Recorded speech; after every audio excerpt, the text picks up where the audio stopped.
ತುಂಗಭದ್ರಾ ಜಲಾಶಯದಲ್ಲಿ ದೊಡ್ಡ ಅನಾಹುತ ಆಗಿದೆ. ಜಲಾಶಯದಲ್ಲಿ ಸೇಫ್ಟಿ ಲಾಕ್ ಗೇಟ್ ಅಳವಡಿಕೆ ಮಾಡಿಲ್ಲ. ಅದಕ್ಕಾಗಿ ಜಲಾಶಯದಲ್ಲಿ ನೀರು ನಿಲ್ಲಿಸೋದಕ್ಕೆ ಸಾಧ್ಯವಾಗ್ತಿಲ್ವಂತೆ. ಇದು ರೈತರ ವಿಚಾರದಲ್ಲಿ ಚೆಲ್ಲಾಟವಾಡಿದ ಹಾಗೆ ಕುಮಾರಸ್ವಾಮಿ ಅವರ ಹೇಳಿಕೆ. ಡ್ಯಾಮ್ ವಿಚಾರ ಸರ್ಕಾರ ಗಂಭೀರವಾಗಿ ತೆಗೆದುಕೊಂಡಿಲ್ಲ. ಚೈನಾ ಅಷ್ಟೇ ಅಲ್ಲ, ಸಂಪೂರ್ಣ ಗೇಟ್ ಭದ್ರಗೊಳಿಸಬೇಕಾಗಿದೆ ಅಂತ ಹೇಳ್ತಿದ್ದಾರೆ. ಡ್ಯಾಮ್ ಮತ್ತು ಜನರ ಸುರಕ್ಷತೆ ಸರ್ಕಾರ ಗಮನಿಸಬೇಕು. ರಾಜ್ಯ ಸರ್ಕಾರಕ್ಕೆ ಒತ್ತಾಯಿಸಿದ್ದಾರೆ ಮಾಜಿ ಸಿಎಂ ಬಸವರಾಜ ಬೊಮ್ಮಾಯಿ.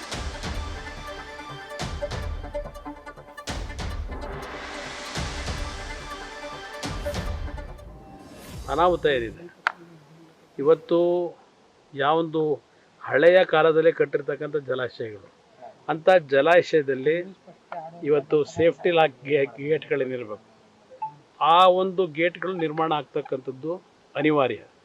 ಇದು KRSನಲ್ಲೂ ಇಲ್ಲ, ತುಂಗಭದ್ರಾ ಡ್ಯಾಮ್ನಲ್ಲೂ ಇಲ್ಲ. ಅದು ಇವತ್ತಿನ ಒಂದು ಅನಾಹುತದಿಂದ ಬಹುಶಃ ಮುಂದಿನ ದಿನಗಳಲ್ಲಿ ಅದನ್ನು ತಕ್ಷಣ ಕ್ರಮ ತೆಗೆದುಕೊಳ್ಳೋದು ಸೂಕ್ತ ಅನ್ನೋದು ನನ್ನ ಅಭಿಪ್ರಾಯ. ಈಗಾಗಲೇ ನಾರಾಯಣಪುರ ಡ್ಯಾಮ್ನಲ್ಲಿ, ಕಲಮಟ್ಟಿ ಡ್ಯಾಮ್ನಲ್ಲಿ ಆ ಸೇಫ್ಟಿ ಲಾಕ್ ಸ್ಟಾಪ್ ಲಾಕ್ ಗೇಟ್ಗಳು ರಚನೆಯಾಗಿದೆ.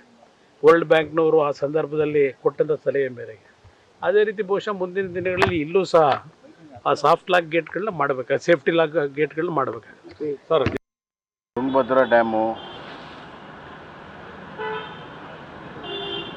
ಸ್ವತಂತ್ರ ಪೂರ್ವದಲ್ಲಿ ನಿರ್ಮಾಣ ಆಗಿರುವಂಥ ಒಂದು ಡ್ಯಾಮು. ಕಾಲಕ್ಕೆ ಹಲವಾರು ಸಮಸ್ಯೆಗಳನ್ನು ಎದುರಿಸ್ತಾ ಇತ್ತು.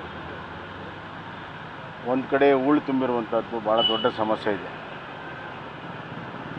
ಅದಕ್ಕಾಗಿ ಈಗಾಗಲೇ ಸಮಾನಾಂತರವಾದ ಒಂದು ಡ್ಯಾಮನ್ನು ಕಟ್ಟಬೇಕು ಅಂತ DPR ಮಾಡಿ ನಮ್ಮ ಕಾಲದಲ್ಲಿ ಎಲ್ಲರೂ ಸಿದ್ಧತೆ ಮಾಡಿದ್ವಿ. ಇದರ ಜೊತೆಗೆ ಡ್ಯಾಮ್ ಮ್ಯಾನೇಜ್ಮೆಂಟ್ ಕಮಿಟಿ ಇರ್ತದೆ. ಅವರು ಕೇಂದ್ರ ಸರ್ಕಾರದಿಂದ ಬಂದು ಹಲವಾರು ಸಲಹೆಗಳನ್ನು ಕೊಟ್ಟಿರ್ತಾರೆ. ಆ ಸಲಹೆಗಳನ್ನು ರಾಜ್ಯ ಸರ್ಕಾರ ಹೈಯೆಸ್ಟ್ ಪ್ರಯಾರಿಟಿ ಮೇಲೆ ಮಾಡಬೇಕು. ನಾನು ನೋಡಿಲ್ಲ ಡ್ಯಾಮ್ ಸೇಫ್ಟಿ ಕಮಿಟಿ ಏನು ಸಲಹೆ ಕೊಟ್ಟಿದೆ. ಅದನ್ನು ನನಗನ್ನಿಸ್ತಾ ಇದೆ ಈ ಸರ್ಕಾರ ಗಂಭೀರವಾಗಿ ತೆಗೆದುಕೊಂಡಿದ್ದರೆ ಈ ಪರಿಸ್ಥಿತಿ ಇವತ್ತು ಬರ್ತಿರಲಿಲ್ಲ. ನಾನು ಸರ್ಕಾರಕ್ಕೆ ಆಗ್ರಹ ಮಾಡ್ತೀನಿ, ಕೂಡಲೇ ಆ ಸದೃಢಗೊಳಿಸಲು ಸೇಫ್ಟಿ ಮ್ಯಾನೇಜ್ಮೆಂಟ್ ಮೆಷರ್ಸ್ ಏನಿದೆ, ಡ್ಯಾಮ್ ಸೇಫ್ಟಿ ಕಮಿಟಿಯ ರೆಕಮೆಂಡೇಷನ್ಸ್ ಏನಿದೆ, ಅದನ್ನು ಸಂಪೂರ್ಣವಾಗಿ ಕೂಡಲೇ ಅದಕ್ಕೆ ಹಣವನ್ನು ಬಿಡುಗಡೆ ಮಾಡಿ ಅದನ್ನು ಕೆಲಸವನ್ನು ಮಾಡಬೇಕು. ಮತ್ತು ಆ ಡ್ಯಾಮು ಮತ್ತು ಜನರ ಸೇಫ್ಟಿಯನ್ನು, ಲಕ್ಷಾಂತರ ಜನರ ಒಂದು ಸುರಕ್ಷತೆ ಸರ್ಕಾರ ಇದನ್ನು ಗಂಭೀರವಾಗಿ ತೆಗೆದುಕೋಬೇಕೆಂದು ಆಗ್ರಹವನ್ನು ನಾನು. ಅದೇ ಇವ್ರ ನಿರ್ಲಕ್ಷ್ಯತೆಯಿಂದ ಹಿಂಗೆ ಆಗಿರುವಂಥ. ಅಲ್ಲಿ ಡ್ಯಾಮಲ್ಲಿ ಇಂಜಿನಿಯರ್ಸ್ ಇರ್ತಾರೆ, ತಂತ್ರದ ಇವರು ಇರ್ತಾರೆ, ಅವರೆಲ್ಲ ಮುಂಜಾಗ್ರತೆ ಕ್ರಮ ತೆಗೆದುಕೊಂಡಿಲ್ಲ. ಮತ್ತು ಈ ವರ್ಷ ಅತಿ ಹೆಚ್ಚು ಮಳೆ ಬರ್ತಿದೆ ಅಂತ ಹೇಳಿ ಈಗಾಗಲೇ ಹವಾಮಾನದವರು ಸುಮಾರು 3 ತಿಂಗಳಿಂದಲೇ ಹೇಳ್ತಾ ಇದ್ದಾರೆ. ಅದನ್ನು ಅರ್ಥ ಮಾಡ್ಕೊಂಡು ಇವ್ರಿಗೆ ಕೆಲಸ ಕಾಮಗಾರಿಗಳನ್ನು ಮಾಡಬೇಕು. ಅದು ಮಾಡದೇ ಇರೋದು ಕಾರಣ. ಅದಕ್ಕೆ ಹಣಕಾಸಿನ ಕೊರತೆನೋ ತಾಂತ್ರಿಕ ಕೊರತೆನೋ ಏನು ಇಂಕ್ವೈರಿ ಆಗಬೇಕು ಅದರಲ್ಲಿ. ಅದೇ ಹೇಳ್ತಾರೆ. ಅದನ್ನು ಡ್ಯಾಮ್ ಸೇಫ್ಟಿ ಕಮಿಟಿ ಏನು ಶಿಫಾರಸು ಮಾಡಿರ್ತದೆ, ಆ ಮೇಂಟೆನೆನ್ಸ್ ಏನಾದರೂ ಮಾಡದೇ ಇದ್ದರೆ ಹಿಂಗೆಲ್ಲ ಆಗ್ತದೆ. ಮಾಡಿದರೆ ಸರಿಯಾಗ್ತದೆ. ಈ TB ಡ್ಯಾಮ್ ಕಮಿಟಿಯಿಂದ ಅಥವಾ ಆಡಳಿತ ಮಂಡಳಿಯಿಂದ ಡೆಫಿನೆಟ್ಲಿ ಅಲ್ಲಿ ತಪ್ಪಾಗಿದೆ ಅನ್ನೋದು ಕಂಡು ಬರುತ್ತೆ. ಅದರ ಜೊತೆಗೆ ಅಲ್ಲಿ ಸೇಫ್ಟಿಗಂತಾನೆ ಪ್ರತಿದಿನ ಅಬ್ಸರ್ವ್ ಮಾಡೋಕ್ಕಂತಾನೆ ಎಂಜಿನಿಯರ್ಸ್ಗಳನ್ನು ನೇಮಕ ಮಾಡಿರ್ತಾರೆ. ಆದರೆ ಇಷ್ಟು ದಿನ ಅವ್ರು ಏನು ಮಾಡ್ತಾ ಇದ್ರು ಅನ್ನುವಂತಹ ಪ್ರಶ್ನೆ ಸಹಜವಾಗೇ ಮೂಡುತ್ತೆ. ಇದ್ರ ಬಗ್ಗೆ ಹೆಚ್ಚಿನ ಡೀಟೇಲ್ಸ್ ಕೊಡೋದಕ್ಕೆ ನನ್ನ ಜೊತೆಗೆ ನನ್ನ ಕೊಲೀಗ್ ವಿದ್ಯಾಶ್ರೀ ಕೂಡ ಜಾಯ್ನ್ ಆಗಿದ್ದಾರೆ. ಹಲೋ ವಿದ್ಯಾ. ಹಾಯ್. ಇಲ್ಲಿ 33 ಕ್ರೆಸ್ಟ್ ಗೇಟ್ಗಳನ್ನು ನಾವು ನೋಡ್ತಾ ಇದ್ದೀವಿ ವಿದ್ಯಾ. ಒಂದು ಸಹಜವಾಗಿ ತುರ್ತು ಪರಿಸ್ಥಿತಿಯಲ್ಲಿ ಮಾತ್ರ ಅದನ್ನು ಓಪನ್ ಮಾಡ್ತಾರೆ. ಈ 70 ವರ್ಷದ ಇತಿಹಾಸದಲ್ಲಿ ಅದನ್ನು ಓಪನ್ ಮಾಡಿರೋ ಸಾಧ್ಯತೆ ತೀರಾ ವಿರಳ. ಅದನ್ನು ಕೂಡ ಈಗ ಓಪನ್ ಮಾಡಿ ನೀರು ಬಿಡ್ತಿದ್ದಾರೆ ಅಂತಂದ್ರೆ ದೊಡ್ಡ ಜಲಾಘಾತ ಡೆಫಿನೆಟ್ಲಿ ಅಲ್ಲಿ ಕಾದಿದೆ ಅಂತ. ಸೊ ನೀವು ಕೂಡ ಒಂದಿಷ್ಟು ಪ್ರಿಪ್ರೇಷನ್ ಒಂದಿಗೆ ಬಂದಿದ್ದೀರಾ. ಏನೇನಾಯ್ತು ನಿನ್ನೆಯಿಂದ, ಮುಂದೆ ಆಗಬಹುದಾಗಿರುವಂತಹ ಅನಾಹುತವನ್ನ ಹೇಗೆ ತಡೆಗಟ್ಟಬಹುದು? ಎಕ್ಸಾಕ್ಟ್ಲಿ ಸಭಾ. ಒಟ್ಟು 3 ರಾಜ್ಯಗಳ 8 ಜಿಲ್ಲೆಗಳ 12 ರಿಂದ 13 ಲಕ್ಷ ರೈತರು ಈ ಡ್ಯಾಮ್ನಲ್ಲಿ ಸಂಗ್ರಹವಾಗುವಂತಹ ನೀರಿನ ಮೇಲೆ ಅವಲಂಬಿತ ಆಗಿದ್ದಾರೆ. ಈ ಡ್ಯಾಮ್ ಅನ್ನ ನಂಬಿ ಕೃಷಿಯನ್ನ ಮಾಡ್ತಾರೆ. ಕುಡಿಯೋದಕ್ಕೆ ನಾಲೆಗಳಿಗೆ ಬೇರೆ ಬೇರೆ ಜಿಲ್ಲೆಗಳಲ್ಲಿ 8 ಜಿಲ್ಲೆಗಳು, 3 ರಾಜ್ಯಗಳ 8 ಜಿಲ್ಲೆಗಳಿಗೆ ಈ ಡ್ಯಾಮ್ನಿಂದ ನೀರು ಹೋಗ್ತಾ ಇತ್ತು. ಭರ್ತಿನೇ ಆಗೋದಿಲ್ಲ, ಭೀಕರ ಬರಗಾಲ ಪರಿಸ್ಥಿತಿ. ಅಂಥದ್ರಲ್ಲಿ ಈ ಬಾರಿ ಭಾರೀ ಪ್ರಮಾಣದಲ್ಲಿ ಮಳೆಯಾಗಿದೆ, ಜಲಾಶಯ ಭರ್ತಿಯಾಗಿದೆ. ಆದರೆ ಭರ್ತಿಯಾದಂತಹ ಜಲಾಶಯದಿಂದ ಈಗ ನೀರನ್ನ ಹೊರಬಿಡುವಂತಹ ಅನಿವಾರ್ಯ ಪರಿಸ್ಥಿತಿ ಸದ್ಯ ನಿರ್ಮಾಣ ಆಗಿದೆ. ಒಟ್ಟು ತುಂಗಭದ್ರಾ ಜಲಾಶಯದ ಒಟ್ಟು ಸಾಮರ್ಥ್ಯ ಎಷ್ಟು ಅಂತಂದ್ರೆ ಸಂಗ್ರಹ ಸಾಮರ್ಥ್ಯ 135 TMC. ಬಟ್ ಅದರಲ್ಲಿ 30 TMC ಎಷ್ಟು ಸದ್ಯ ಹೂಳ್ ತುಂಬಿಕೊಂಡಿರೋದ್ರಿಂದ ಒಟ್ಟು ನೀರಿನ ಸಾಮರ್ಥ್ಯ, ನೀರು ಸಂಗ್ರಹದ ಸಾಮರ್ಥ್ಯ 105 TMC. 105 TMC ಎಷ್ಟು ಈ ತುಂಗಭದ್ರಾ ಜಲಾಶಯದಲ್ಲಿ ನೀರನ್ನ ಸಂಗ್ರಹ ಮಾಡಬಹುದಾಗಿತ್ತು. ಈ ಬಾರಿ ಭಾರೀ ಪ್ರಮಾಣದಲ್ಲಿ ಮಳೆಯಾಗಿರೋದ್ರಿಂದ ತುಂಗಭದ್ರಾ ಜಲಾಶಯ ಕೂಡ ಭರ್ತಿಯಾಗಿತ್ತು. ಆ ಭಾಗದ ರೈತರಲ್ಲಿ ಮಂದಹಾಸ ಮೂಡಿತ್ತು. ಅಬ್ಬಾ, ಈ ಬಾರಿ ಚಿಂತೆ ಇಲ್ಲ ಬೇಸಿಗೆ ಕಾಲದಲ್ಲಿ ಅನ್ನುವಂಥ ಒಂದು ನಿಶ್ಚಿಂತೆ ಆ ಭಾಗದ ರೈತರಲ್ಲಿ ಮೂಡಿತ್ತು. ಆದ್ರೆ ನಿನ್ನೆ ರಾತ್ರಿ ಆಗಿದ್ದು ಅಕ್ಷರಶಃ ಆಘಾತ.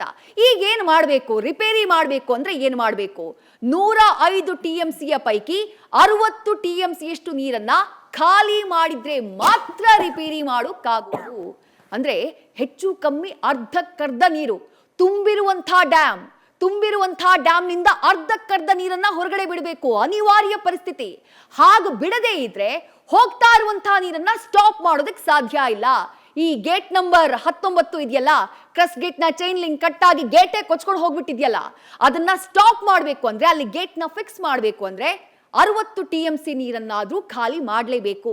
ಆಮೇಲೆನೇ ರಿಪೇರಿ ಕಾಮಗಾರಿಯನ್ನ ಕೈಗೊಳ್ಳುವುದಕ್ಕೆ ಸಾಧ್ಯ. ಈಗಾಗಲೇ ಎಲ್ಲ 33 ಗೇಟ್ಗಳನ್ನ ಕೂಡ ಓಪನ್ ಮಾಡಿ ನೀರನ್ನ ಹೊರಬಿಡುವಂತಹ ಕೆಲಸವನ್ನ ಮಾಡಿದ್ದಾರೆ. ತುಂಗಭದ್ರಾ ನದಿಗೆ ನೀರನ್ನ ಹೊರಬಿಡಲಾಗ್ತಾ ಇದೆ. ಡ್ಯಾಮ್ನಿಂದ ತುಂಗಭದ್ರಾ ನದಿಗೆ ಸರಿಸುಮಾರು 1 ಲಕ್ಷ ಕ್ಯೂಸೆಕ್ ನೀರನ್ನ ಹೊರಬಿಡುವಂತಹ ಕೆಲಸ, ಹರಿಬಿಡುವಂತಹ ಕೆಲಸ ಸದ್ಯಕ್ಕಾಗ್ತಾ ಇದೆ. 33 ಕ್ರಸ್ಟ್ ಗೇಟ್ಗಳನ್ನ ಓಪನ್ ಮಾಡುವ ಮೂಲಕ. ಒಂದು ಕ್ರಸ್ಟ್ ಗೇಟ್ ನಿಂದ ನೀರು ಹೋಗ್ತಾ ಇತ್ತು. ಇಫ್ ಇನ್ ಕೇಸ್ ಅದ್ರಲ್ಲಿ ಮಾತ್ರ ಹೋಗ್ತಾ ಇತ್ತು ಅಂತಂದ್ರೆ ಅದು ಡ್ಯಾಮ್ಗೆ ಡ್ಯಾಮೇಜ್ ಆಗುವಂತಹ ಆತಂಕ ಆಯಿತು. ಹಾಗಾಗಿ ಆ ತಕ್ಷಣಕ್ಕೆ ನಿರ್ಧಾರವನ್ನ ತೆಗೆದುಕೊಳ್ಳಲಾಗಿತ್ತು. ಪ್ರತಿದಿನ ಸರಾಸರಿ 9 TMC ನೀರನ್ನ ಅಣೆಕಟ್ಟಿನಿಂದ, TB ಡ್ಯಾಮ್ನಿಂದ ಹೊರಗಡೆ ಬಿಡೋದಕ್ಕೆ ನಿರ್ಧಾರ ಮಾಡಿದ್ದಾರೆ. ದಿನದಿಂದ ದಿನಕ್ಕೆ ಹೊರಹರಿವಿನ ಪ್ರಮಾಣವನ್ನು ಕೂಡ ಹೆಚ್ಚಳ ಮಾಡೋಕೆ, ಹಂತ ಹಂತವಾಗಿ ಹೆಚ್ಚಳ ಮಾಡೋದಕ್ಕೆ ತೀರ್ಮಾನ ಮಾಡಲಾಗಿದೆ. 60 TMC ನೀರನ್ನ ಖಾಲಿ ಮಾಡೋಕೆ ಕನಿಷ್ಠ ಅಂದ್ರೂ 5 ದಿನಗಳ ಸಮಯ ಅತ್ಯಗತ್ಯ. 6 ದಿನ ಸಮಯ ಬೇಕು, 1 ದಿನ ಕಳೆದು ಹೋಯ್ತು, ಇನ್ನು 5 ದಿನ ಆದ್ರೂ ಬೇಕು. 21 ಅಡಿಯಷ್ಟು ನೀರು ಕಡಿಮೆ ಆದ್ರೆ ಮಾತ್ರ ಆ ಜಾಗದಲ್ಲಿ ದುರಸ್ತಿ ಕಾರ್ಯ ಆರಂಭ ಮಾಡೋದಕ್ಕೆ ಸಾಧ್ಯ, ಅಲ್ಲಿ ಗೇಟ್ ಅನ್ನ ಫಿಕ್ಸ್ ಮಾಡೋದಕ್ಕೆ ಸಾಧ್ಯ. ಹಾಗಾಗಿ ಗೇಟ್ ದುರಸ್ತಿ ಕಾರ್ಯ ಆರಂಭ ಮಾಡಬೇಕು ಅಂದ್ರೂ ಈ ಜಾಗದಲ್ಲಿ ಕನಿಷ್ಠ 5 ದಿನ ಬೇಕೇ ಬೇಕು. 21 ಅಡಿಯಷ್ಟು ನೀರು ಕಡಿಮೆ ಆದ್ರೆ ಮಾತ್ರ ಗೇಟ್ ಅನ್ನ ದುರಸ್ತಿ ಮಾಡೋದಕ್ಕೆ ಸಾಧ್ಯ ಆಗೋದು. ದುರಸ್ತಿ ಕಾರ್ಯ ಆರಂಭ ಮಾಡಬೇಕು ಅಂದ್ರೆ 5 ದಿನ ಬೇಕು. ಸಂಪೂರ್ಣವಾಗಿ ದುರಸ್ತಿ ಆಗೋಕೆ ಈಗ ನೀರು ಕಡಿಮೆ ಆಯ್ತು, ದುರಸ್ತಿ ಕಾರ್ಯ ಆರಂಭ ಆಯ್ತು, ದುರಸ್ತಿ ಮಾಡೋದಕ್ಕೂ ಟೈಮ್ ಬೇಕಲ್ಲ, ಕನಿಷ್ಠ 2 ದಿನ ಸಮಯ ಬೇಕು ಅಂತ ಹೇಳಿ ಅಧಿಕಾರಿಗಳು ಹೇಳ್ತಿದ್ದಾರೆ. ಹಾಗಾಗಿ ಒಟ್ಟಾರೆಯಾಗಿ 1 ವಾರ ಸಮಯ ಬೇಕು. ದುರಸ್ತಿ ಕಾರ್ಯ ವಿಳಂಬ ಆದಷ್ಟು ನೀರು ಖಾಲಿಯಾಗುವಂತಹ ಆತಂಕ ಕಾಡ್ತಾ ಇದೆ. ಹಾಗಾಗಿ ಎಷ್ಟು ಶೀಘ್ರವಾಗಿ ಎಂಜಿನಿಯರ್ಸ್ ಬಂದು ದುರಸ್ತಿ ಕಾರ್ಯವನ್ನ ಮಾಡ್ತಾರೆ ಅನ್ನೋದನ್ನ ಕಾದು ನೋಡಬೇಕಾಗಿದೆ. ಸಭಾ ನ್ಯೂಸ್ ಫಸ್ಟ್, ನಿರ್ಭೀತಿಯಿಂದ ನಿಮ್ಮ ಪರವಾಗಿ.